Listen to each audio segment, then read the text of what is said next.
New York today boasts one of the largest natural harbors in the world. But it wasn't always that way. Towards the end of the last ice age, the port's wide entrance was blocked.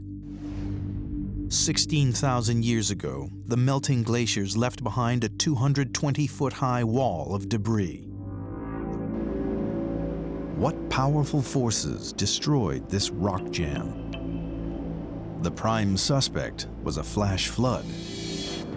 In the 1960s, fishermen dredged up a giant mammoth tusk from the depths of the sea floor. Since the initial discovery, scientists have found hundreds more tusks and bones in the mouth of the Hudson River. It was as though a violent torrent swept the mammoths away and dumped their remains off the coast. And there were more clues nearby.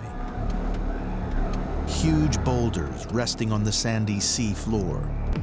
The boulders must have been part of the ancient moraine that once ran between Long Island and Staten Island. Based on the size of the boulders that we see here, we know that that flood must have discharged on the order of 1.5 million cubic feet per second. That's 3 times larger than the largest Mississippi River flood ever recorded. 300 miles north of the city, in upstate New York, Franzi tracked what might have been the flood's path to the Adirondack Mountains.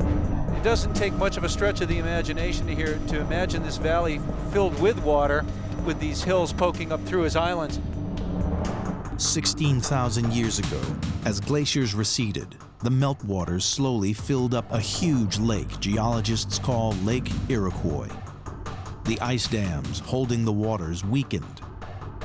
Eventually, the dams collapsed, causing sudden and devastating flash floods.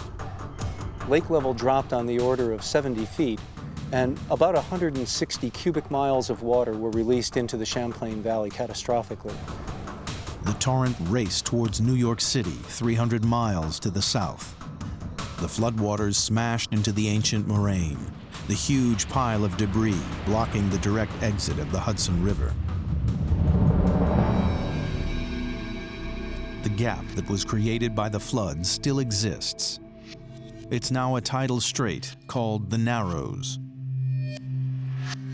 Today, the gap is spanned by the Verrazano Bridge. The channel is deep enough for even the biggest ocean-going ships. It's the most important entrance to New York City's harbor.